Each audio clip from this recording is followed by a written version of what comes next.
Alright, hello to all my guys, gals, and non-binary pals out there across the electrical ocean, and we are starting in the lobby today because I just wanted to give a big old welcome back to a good friend of mine, that recently returned to the game, and I'm so excited to have back with us. It is our dear boy Snogby and his wonderful little music in the lobby screen. So this used to be a feature in the old client before the revamp, and Slugbait graciously has figured out a way to add him back.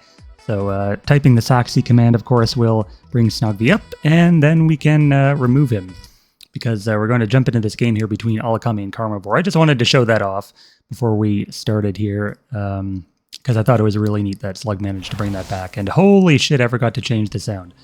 No, not that. Options. Oh god. Oh, it's so loud. Okay, let's bring it down. Let's bring it down. We don't want to go crazy here. We're going to turn that off. And I guess just in honor of Snogby, I'm going to play something a little different in the background. I hope this music is neither offensive nor too loud. But we're going to keep the effects on. So this is going to be between Karmavore and Alakhami today. Karmavore, of course, playing Kathir Forest. Alakhami with Underdepths. Nothing too crazy. And it looks like Karmavore's got Garu, so he's bringing the bears. And Alakhami has got, I'm assuming, wizards. That's his usual pet deck. He's got the familiar out already, splitting up, grabbing his fonts. So I'd say a pretty aggressive start here for Karmavore. I'm not sure if there's anything stealth in that font. There could be a Garu up there. Let me just check on the old combat log. It doesn't look like it. I think Alakhami is just a bit late getting his font. So Karmavore here with the mountain Garu, and we could no, we can't quite see contest. Alakhami blocked it off.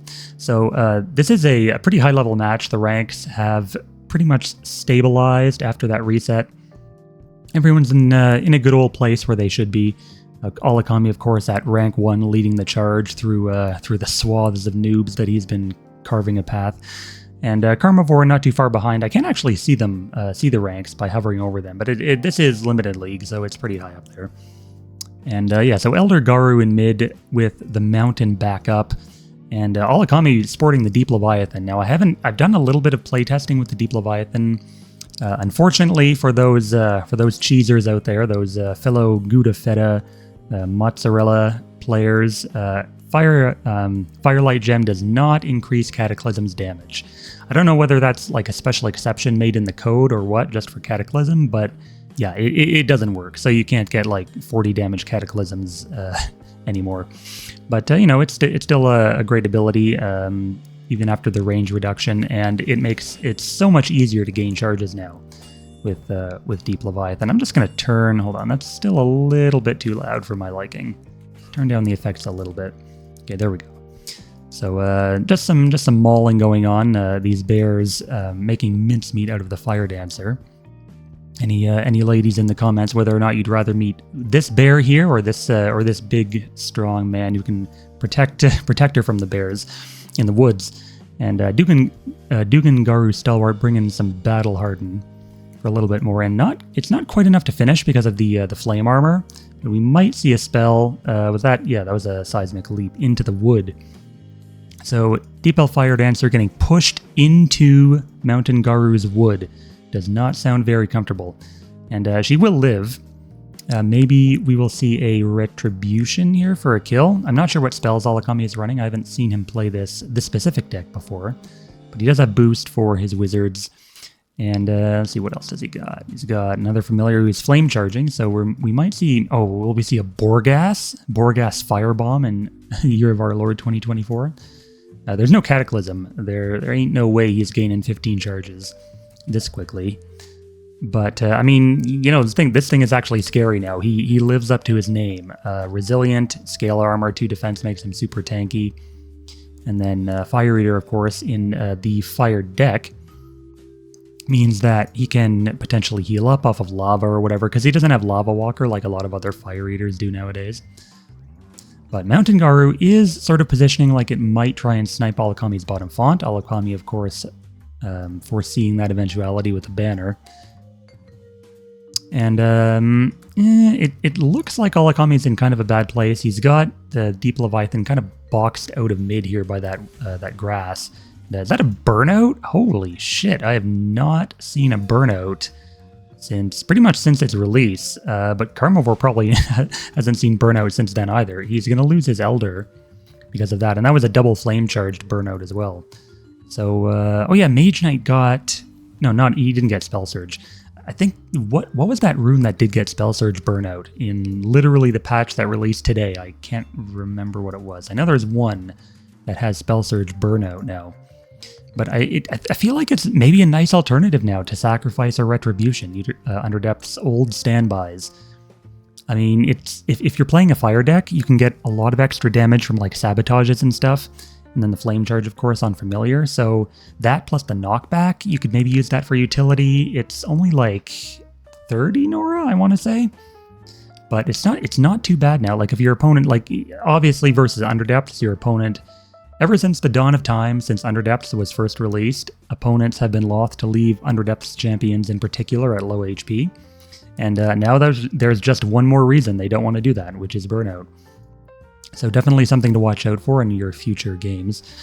So yeah, the Mage Knight does have Adaptive. He's going to be gaining off those spells. And Garu Cub here on 9, I would expect Alakhami to kill that. But of course he will trigger Guarded by doing so. The Mountain Garu, notably not the craziness that was 48 Nora before. It does have Chuck Wood, which is a kind of nice alternate ranged attack for utility, but its price is much more in line with the way the modern game is shaping out. Much less meat, which is good for me. I've never, I don't know, I'm not a vegetarian by any means, but I'm not a huge fan of steak, I gotta say. It's always either too chewy or there's too much fat or something else wrong with that. I'm a big fan of pork and chicken, but as far as like red meat goes, I don't eat it too often. It's crazy expensive these days, as all meat tends to be, unless you get it from like a butcher. I have one up the street, like a meat market, that I sometimes go to for specialty cuts. But other than that, meat at the grocery store, it never really looks too good. It's never my first choice. But yeah, anyway, we're gonna start ranting about meat and how much I love this stuff. But yeah, there goes the Cub and an Imp Alchemist coming down. Now the new Imp Alchemist is fine. He has Revere Firemaw, and this got changed in today's patch as well. It now gives Lava Storm, as well as Trail Lava, of course, as it used to. But Lava Storm, I think, is neat because the new Firemaw is now a ranged unit. It's 2 to 4 range, and it has 7 speed, and it still has Lavaborn. So Lavaborn actually does something other than being a sandbag that decreases its costs. That decreases its cost. Because before, I mean, he was melee, and he wasn't actually losing anything by having Lavaborn. But now it's actually a trade-off, and you have to manage him a little more carefully. So you can make more lava with these guys, and then, of course, he still has his action potion, but he did get a little bit more expensive. I'm not actually sure what the second upgrade line is. It used to be Contaminate, but it seems like Alakhami has gone with Grant Trap. We'll see if that ends up working out for him. And Deep Leviathan on 6 charges, but boy is ramping up fast. Karma hasn't even put any attacks into this thing yet, and it's already at 6 charges. Basically halfway to a Cataclysm. Well, a little more than a third of the way. But he does have reinforcements coming in. Garu Kodiak leading the charge for his fellow bear brethren. His fellow bear brethren. None of these Garu are wearing very many clothing, so they're bears. And Mountain Garu, wait, did he hit? He has 22 damage. What the hell has happened to this guy? How does he have 22 damage? What the fuck? What did I miss? Battle Master, Battle Harden. That's not very much on his own. Now he's down to 18. Commander. Okay, yeah, I guess that does work out. Man, these things are still fucking nuts, even after the nerfs. 65 Nora. But, I don't know, 3v1, Leviathan is pretty strong, but on his own, even a Cataclysm can't deal with all 3 of these Garu by himself. So we'll see what Alakhami has cooking. We'll see if he can maybe somehow get to mid. He has the action potion, So he could actually 2, 3, 4 extra. I guess if he POV'd, he could get it, but Karma can easily just walk in there with the Whisper. So I don't think he'd be going for that kind of play. This Infamiliar, meanwhile, up top, just casually strolling into Karma's top font. He does have the banner there, but I mean that's something Karma's gonna have to deal with. He'll be down a font, and I didn't even see that coming because I had the screen like this. I was too busy watching the action mid. But Karma, of course, better player than I am, knew that Infamiliar was walking to contest. I guess Karmavore's thought process here is like, if he can get this Deep Leviathan out of mid, Alakhami doesn't have too much over here. He can maybe, if he kills the Leviathan without triggering the Cataclysm, then he'll be set. Like, he'll be in a good place to deal with Mage Knight. His bottom font is pretty safe, and then Alakhami's reinforcements, like, he doesn't have anything coming from top. And Alakhami actually, okay, yeah, he was saving Nora for the Fire Maw. And there's Big Daddy Fire Maw. Now, he is melee. And one neat thing, one neat little change that Slugbait has added is that the range value now actually shows as green or red, depending on if it's buffed or nerfed, which it didn't used to before. It just used to be a white number, but now you can actually see whether it's being changed in either direction. Just a nice little quality of life improvement. One among many that Slugbait has graciously added to the game. And let's see, Imp Alchemist, no action potion. Oh yeah, he did. Okay, so Mage Knight just didn't use it. Mage Knight, kind of wary, I guess, of the Warcry. Oh no, wait, this thing, he didn't have Warcry anymore, yeah. He has Quest damage. Maybe it's still an upgrade that Karma just did not take. But he has Quest damage now, and then lead the charge. But Slipstream Fulcrum coming in. Okay, yeah, so this Deep Leviathan is toast. There's no way. Karmavore is going to get a double hit with this guy, and then Dugan, and then double hit with... Actually, a triple hit with Guru Kodiak now. Pummel, and then a normal attack. Magic Bomb first to drop the defense, and that's actually a nice Triumphant Roar because it prevents the action potion and all these other abilities. Man, one thing that I've kind of found a little bit of a nuisance with these buffs is that champions like Bow Mage or the Fey Oracle or, you know, some stuff like Mage Knight, there's only so many active abilities that can fit on this bar here. And something like I was playing with Bow Mage the other day, and it literally had so many abilities that it was being blocked. Like the ones on the end were being blocked by this terrain and height notification square.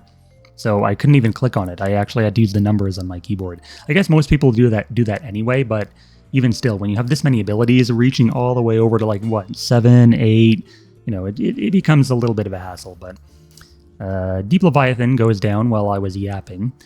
But that was expected. I mean, Karma had that kill in the bag. But he does have his font still contested. The Familiar could maybe like demolish the banner and secure that, but I mean with the Fulcrum here, Karmavore can easily just recontest with the Whisperer. You could even somehow, I guess if he kills the Familiar, you could use the Fulcrum to walk into that top font as well. Now the Fulcrum is in a really nice position here. It will affect all of Karmavore's reinforcements coming this way if Alakhami recontests. And then it will provide the mobility necessary for retreating if Karmavore needs to. This is like a really well-placed Fulcrum. And Alakhami, of course, can't make use of it either, so... I guess we could maybe see an Annihilate. Alakhami doesn't actually have much. Like, he could maybe work out... Okay, so he knows that he can't work out a kill anywhere, so he's basically playing for the side fonts now, it looks like. He's backing away from these guys with the Mage Knight. And, I mean, Alchemist can do some neat stuff with Trail, like it can block Dugan from getting in the font, because this is impeding lava. So he backs up, and this stuff will block the recontest. So Familiar splitting, and Flame charging yet again. So this one's going to contest, and I'm guessing it will just be an Annihilate here. Yep. Fire Maw is pretty nice into this because Karma does not have... He only has one alt damage champ, and Fire Maw without lava around is resist physical 3. So, I mean, yeah, so seeing him in play now, he has some beastly stats. I mean, look at this. This guy lives up to his sprite now. I mean, he's normally 2 to 4 range, as I said. But, I mean, with boost around, with banner, he's at 64, and then you have to deal with the relic, of course. And there are some ways to like work out a kill, like kill Fire Maw yourself on your turn. And then, like, to make use of Flame Charge for the global fiery death damage. You can use the Deep Elf Ritualist, I believe, has Rite of Healing. So you can pop your own Fire Maw, and of course, Ritualist also has Revere herself. So you can ritual, write your own Fire Maw, kill a bunch of shit with multiple Flame Charge stacks, and then just sit on the Relic in the back line. And just do it all again 3 turns later. But Goblin Arsonist, I saw Badgerail on the forums earlier. Well, not the forums, the Discord. Nobody uses the forums anymore. The old Poxnora forums where people used to shitpost. But yeah, Badgerail was a bit confused about the Arsonist earlier, and I don't know, I kind of agree. I think the double negative of Ponderous and Reckless is maybe a bit too much. I think like he doesn't do as much damage as he used to. Flamethrower is nice utility, as is Illuminate, but I guess the intended synergy is like with maybe Burnout, but I don't think Death Nova's trigger on sacrifice effects. That's why self-destruct is sort of necessary on these types of champions. But maybe the idea is like you grant Death Nova, because you grant Death Nova as one of his upgrades. You grant that to the Fire Maw, and then you use Rite to kill it, and then you get a double like Death Nova or something? I don't know. Yeah, I mean, I guess he has 7 speed, so goblins have a slightly faster early game deploy, maybe. But then he has Ponderous, so once he does get into the fight, it's like, oh, you're basically only getting 1 attack. And that's a really annoying lump of wood in Alakhami's, right in Alakhami's fucking deployment zone. And Karmavore with the BM, and then of course the Mountain Garu goes sleeping in his cave. And Karmavore with the nice little font trade as expected. The Infamiliar got popped by Kodiak, and then Whisper just used the Slipstream to walk up in there. So I'm guessing we're not going to see a Demolish here by Alakhami. I feel like at this point in the game, if he had it revealed or if he was running it, maybe like he would have done it. So there is going to be a Lava Storm, and that's actually, ooh, that's really nice. That hits all 3 of these guys. I think like a Fire Blast, maybe? Firemon needs lava. He can drop some lava. Oh, yo, there was a Fire Blast. All right, so there's, wow, and Karmavore actually surrenders that game. All right, Alakhami showing his stuff. So well played to both, and we'll see everyone in the next one.